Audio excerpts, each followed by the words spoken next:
안녕하세요. 오늘도 사연살롱을 찾아주셔서 감사합니다. 얼마 전 남편은 한 아이를 데리고 집으로 들어왔습니다. 그리고 그 아이를 자신의 아들이라고 소개했어요. 처음 들었을 땐 장난인 줄 알았습니다. 전 아들을 낳은 적이 없으니까요.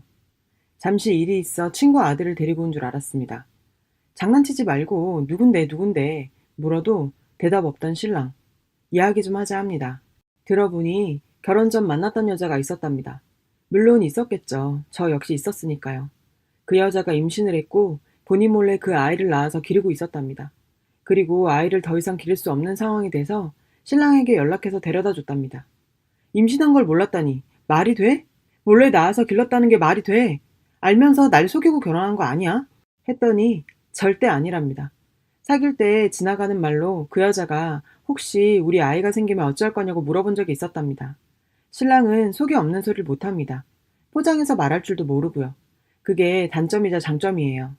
그래서 신랑이 아이가 생기면 책임은 져야겠지만 그 아이가 마냥 예쁠 것 같지는 않다 했답니다. 아이는 결혼 후에 자리 잡고 생겼으면 좋겠다고 이야기했던 걸로 기억한다고 해요. 그리고 얼마 후에 기억도 나지 않는 사사로운 일로 다퉜고 그게 이별로 이어졌다고 했습니다. 그 뒤론 소식조차 듣지 못했다고 해요. 진짜 기가 막히고 어이가 없어서 아무 말도 할 수 없었습니다. 그때 기분을 글로 쓰려니 표현할 방법이 없네요. 그리고 여러 날이 지났습니다. 그 여러 날 동안 글로 다 적지 못할 만큼 많은 일들이 있었어요. 일하는 남편에게 찾아가 억지로 법원까지 끌고 가고 그 앞에서 소리도 지르고 심경변화도 있었지만 하소연 글이 아니기에 다 적진 않겠습니다. 아무리 생각해도 전 키울 자신이 없었어요. 그 아이에게 좋은 엄마는커녕 그냥 엄마가 될 자신이 없었습니다. 그 아이 때문에 나쁘게 변해갈 내 자신을 지켜볼 자신도 없었어요. 남편도 내가 원하지 않는다면 아이를 기관에라도 맡기겠다고 했습니다. 아이가 보육원이나 고아원으로 들어가는 건 싫지만 우리 가정이 깨지는 건 더 싫다고요. 남편과 살다가 바람핀 일이거나 알면서 방관한 것이 아니기에 아이만 없다면 그냥 묻어두고 살 수 있을 것만 같아 난 못 키우겠다 했어요. 참 모진 마음이었죠. 그래도 사람이라 시설에 보내기로 마음먹은 날 그 아이가 불쌍해서 아이에게 맛있는 음식 좀 해주자 싶어 집으로 들어갔습니다. 그동안 친정에서 생활했거든요. 처음으로 자세히 본 얼굴. 신랑과 똑 닮아 있었습니다. 우리 딸도 신랑하고 판박인데 이 집 유전자가 참 강한가 보다 생각이 들더군요. 가만히 내려다보는 저에게 그 아이가 말했습니다. 미안합니다. 아이가 왜 미안한 건지, 이 아이는 무엇이 미안한 건지, 네가 왜 미안하냐고 했더니 아줌마를 힘들게 해서 미안하다고 합니다. 그리고 태어나지 말았어야 했답니다. 이 아이 몇 살이냐고요? 7살입니다. 그리고 고개를 숙이고 우는 아이를 보니 도저히 시설에 보낼 수가 없었어요. 이 아이를 보내면 평생을 죄인으로 살아야 할 것만 같았고요. 내 마음 편하기 위해서라도 보낼 수가 없었습니다. 물론 아이의 한마디에 마음이 바뀐 건 아니었을 겁니다. 결국은 이렇게 되었을 일인데 저 말이 마음을 세게 흔들었을 뿐이었을 거예요. 멍하니 앉아 마음을 추스려도 하루에 12번도 더 바뀌고 다짐했다가도 무너지고 했으니까요. 키우기로 결심하고 그날 저녁 신랑에게 말했습니다. 내가 키울게. 단 조건이 있어. 난 내 것이 아닌 것과 내 사람이 아닌 사람들에게 살갑지 못한 건 잘 알고 있지. 이 아이는 오늘부터 내 아들이어야 해. 그래야 내가 키울 수 있어. 나 역시 내 마음과 많은 싸움을 하겠지만 당신이 도와준다면 그리 오래 걸리지 않을 거야. 그러니까 훈육에 있어서 상관하지 말아줘. 내가 만약 이 아이를 훈육하지 않고 키운다면 그건 이 아이에게 정이 없어서일 거야. 말 그대로 방관하며 키우는 거지. 훈육하며 화도 내며 잔소리를 한다는 건 내 아이이기 때문인 거야. 새엄마라서 그러니 어쩌니 하는 이야기는 하지 말아줘. 당신한테 그런 소리 들으면 한순간에 무너질 것 같아. 라고요. 그리고 같이 지낸 지 일주일째입니다. 우려와는 달리 아이에게 정이 가요. 아직은 내 아이 같지 않지만 심성도 착하고 말도 잘 듣는 편이고요. 어제는 아이 방을 대충 정리해줬어요. 사실 딸아이가 좀 크면 주려고 했던 방이라 벽지를 분홍색으로 발라놨거든요. 벽지 마음에 안 들면 새로 발라준다고 했더니 괜찮다고 하네요. 당장에 이것저것 살 여유는 없어서 침대랑 책상만 놔주고 옷장이랑 책꽂이는 설 지나고 들여놓기로 했습니다. 내 손으로 아이 방을 치워주고 나니 더 큰 책임감 같은 게 생기는 것 같습니다. 딱히 책임감이라 하기도 못하고 뭐라 설명드려야 할지 모르겠네요. 사실 아직은 완전히 자신 있진 않습니다. 내 자식 키우면서도 힘들어 울기도 하는데 나쁜 마음들이 불쑥불쑥 찾아오기도 하겠죠. 하지만 키우던 아이 내다 버릴 정도로 못된 사람은 아니니 최소한 고아원에서 자라는 것보다 나을 거라고는 약속할 수 있겠네요. 생각보다 상처가 많은 아이더라고요. 하루는 보다 보니 아이가 안쓰러워 태어나지 말았어야 한다는 그런 말을 왜 했냐고 물어보니 친모가 술 먹으면 자주 했던 말이라고 하네요. 술만 마시면 너 때문에 내가 이렇게 됐다는 식의 말을 했던 모양입니다. 그래도 자기 엄마라고 평소엔 잘해줬다고 감싸주더라고요. 뭐라고 해야 할지 몰라서 그냥 안아만 줬는데 지금 생각하면 멋진 말을 해줄 걸 그랬어요. 지금은 말들이 떠오르는데 당시엔 아무 생각도 안 나더라고요. 딸과 함께 있으면 저에게 물어보기도 합니다. 딸이랑 놀아도 되냐고요. 오빠가 동생이랑 놀아주는 건 좋은 일이니 앞으로는 그런 건 안 물어봐도 된다고 했어요. 식탁이 2인용이라 좁아서 밥상을 씁니다. 무릎을 꿇고 밥을 먹고 딸아이의 장난감은 만지지도 못하고 등등 어려운 일이 많네요. 주말엔 나가서 아이 장난감을 하나 사줄 생각입니다. 소심한 게 눈에 보이지만 그건 아이 역시 제가 아직은 어려워서일 거예요. 우리 딸이 29개월인데 요즘 책 읽어달라고 매일 조르는데 아들이 이 일을 대신해 주네요. 아직 칙양자로 입양하진 않았습니다. 아이의 의견이 가장 중요하다고 생각이 되더라고요. 하지만 지금 아이에게 선택하라고 한다면 그건 아이에게 선택권을 주는 게 아니라 오히려 아이를 내모는 것 같아서 우리랑 좀 더 지내보고 결정할 수 있게 하자고 했어요. 아이의 이름을 민준이라는 가명으로 쓸게요. 사실 우리 신랑은 표현에 참 인색한 사람입니다. 쑥스러워할 수도 있고 성격일 수도 있는데 마음이 어찌됐던 상대방을 참 서운하게 만드는 묘한 스킬이 있죠. 그나마 우리 딸에게는 많이 표현을 합니다. 우리 딸은 송이라는 예명을 쓸게요. 퇴근하고 나서도 항상 송이만 안아주더라고요. 민준이는 머리만 쓰다듬고 눈도 안 마주치고. 왜 그런지는 그 사람 속마음을 모르니 잘 모르겠지만 제 생각엔 아마도 아직 어색하고 낯설고 제 눈치도 보이고 해서 그런 것 같았어요. 그래서 같이 안아주라고 했습니다. 이유야 굳이 설명하지 않아도 알겠죠. 요즘 집안 분위기상 제 말이 곧 법이기 때문에 왜 라는 토 한 번 달지 못한다고 남편이 그러더라고요.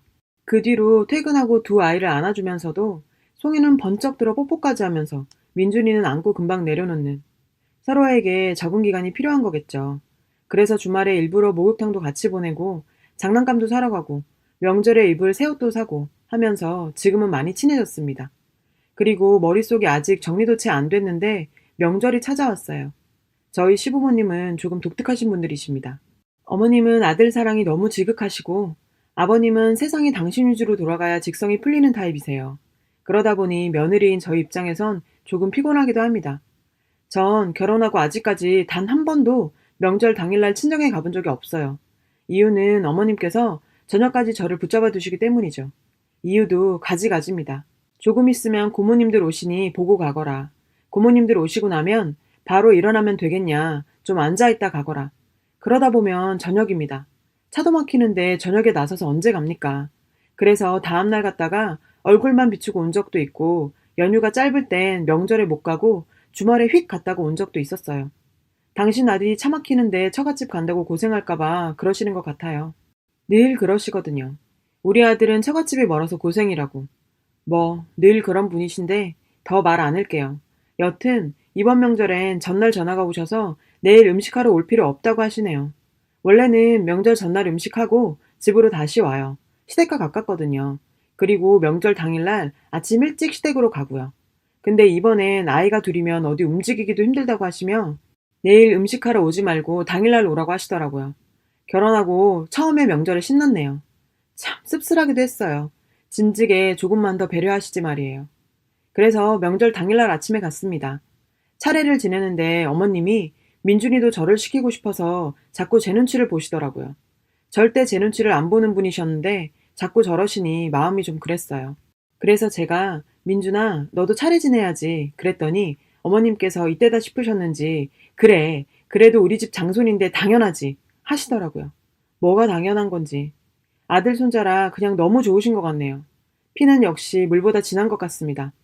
갑자기 생긴 손자라도 이쁘신 모양이에요. 아버님은 아무 말씀 못하시고 저를 똑바로 바라보지도 못하셨어요. 집안에서 사랑을 독차지하던 송이는 위기감을 느꼈는지 안 부리던 애교를 부리며 할머니 할아버지 쟁탈전을 벌이더라고요. 어머님께서 차례 끝나자마자 친정으로 가라고 하셨어요. 아무리 그래도 설거지는 하고 간다고 했는데 어머님이 끝까지 지금 출발해야 너무 늦게 도착 안 한다며 등을 떠미시더라고요. 매번 이랬으면 참 좋겠다는 생각을 하고 시댁을 나와 친정으로 갔습니다. 사실 친정 부모님께서는 이번 명절에 오지 말라고 하셨어요. 보기 싫으시다고요. 그래도 갈 거야, 갈 거야. 집에 딱 있어. 어디 나가고 그럼 나 삐질 거야. 그러고 갔어요. 우리 신랑이 문 안 열어주시면 어떡하지? 라며 걱정하는데 제가 비밀번호를 알고 있으니까요. 다행히 문은 열어주시더라고요. 시댁과는 참 다른 반응. 민준이에게 인사드려 송이 외할아버지 외할머니셔 라고 인사를 시켰는데 완전히 굳은 얼굴로 인사를 받으시는 우리 엄마 아빠. 안 그러셨으면 더 좋았을 테지만 이 또한 민준이와 제가 겪어야 할 과제이기에 아무 말 않고 넘어갔습니다. 그래도 다행히 나중엔 엄마 아빠도 받아들이셨어요. 엄마의 눈물에 저까지 눈물이 날 것 같았지만 참았습니다. 저까지 울면 진짜 부모님 가슴에 못 박는 것 같아서요. 그렇게 민준이와의 첫 명절을 보냈습니다. 그리고 민준이의 친모와 만났습니다. 제가 집으로 오라고 했어요. 밖에서 만나면 아무래도 이야기에 제약이 걸릴 것 같아서요. 민준이와 여러 가지 상황을 버티며 서로 적응하고 잘 살아가는데 혹여 나중에 이 아이 친모가 찾아온다면 애써서 정주고 키웠는데 말이에요. 그 친모가 찾아와 데리고 가버린다면 그래서 더 늦기 전에 친모를 만나기로 했습니다. 아이들 다 보내놓고 친모와 단둘이 마주 앉은 시간이 참 어색하게 짝이 없었어요. 그 여자분은 제 얼굴을 똑바로 쳐다보지도 못했어요. 왜 저를 못 보시나 했더니 잘 모르겠답니다. 이것저것 물어봤습니다. 아이를 혼자 낳을 결심을 하게 된 계기, 그리고 아이를 보내게 된 계기. 아이를 혼자 낳게 된 건 신랑의 기억이랑은 살짝 달랐어요. 신랑은 사귀면서 아이를 가졌다고 기억했는데 여자분은 헤어지고 나서 아이를 가졌던 걸 알게 됐다고 했습니다. 사귀면서 아이를 가지면 어찌할 거냐고 물어봤다던데 어찌 된 거냐 했더니 그 말 역시 헤어지고 나서였답니다. 여자분 말이 헤어지고 여자분이 조금 매달렸대요. 술 마시고 전화하고 그랬다네요. 그리고 몸이 이상해 임신 테스트를 하니 양성이 나왔고 말을 하려고 전화를 했는데 차마 못하고 돌려서 물어봤대요. 그랬더니 책임은 지겠지만 행복할 것 같진 않다고 대답했대요. 그러면서 너 혹시 임신했냐고 물어보는데 순간적으로 그런 건 아니라고 대답을 해버렸다네요. 아이로 발목 잡는다는 기분이 싫어 지우려고 했는데 차마 지우지 못하고 돌아서고 하다가 낳게 되었다네요. 그리고 혼자 100일 정도를 키웠는데 너무 힘들었답니다. 그래서 아이와 죽으려고 결심을 했는데 그날따라 아이가 너무 방긋방긋 웃더래요. 그 모습을 보니 죽으려는 마음이 한순간에 무너지고 열심히 살아야겠다는 생각이 들었답니다. 그리고 정말 열심히 살았대요. 칭전도 외면해서 정말 혼자서 죽을 힘으로 키웠대요. 미혼모는 영세민 아파트에 1순위로 신청할 수 있는데 그것도 보증금 500만 원이 필요하답니다. 그 500만 원을 대부업체에 빌리는 바람에 이자로만 한 달에 수십만 원이 나갔고요. 국가에서 지원해주는 돈으로 한 달을 살기엔 어림도 없어 돌도 안 된 아기를 어린이집 중일반에 맡기고 일을 했다네요. 그리고서 우울증이 왔었던 것 같다고 하더라고요. 아이가 밉고 아이 때문에 본인 인생이 이렇게 될 것만 같아 아이에게 몹쓸 말도 많이 했다고 하면서 펑펑 울더군요. 그리곤 아이를 보육원에 넣고 본인 생을 마감하려고 했었대요. 그 생각이 드니까 아이에게 너무 미안해지더랍니다. 그래서 아빠를 찾았다네요. 아빠를 찾는 건 어렵지 않았는데 전화를 하기까지가 오래 걸렸다고 해요. 처음에 그 말을 들은 신랑은 믿을 수 없다고 친자 확인을 하자고 해서 그래서 친자 검사도 다 했대요.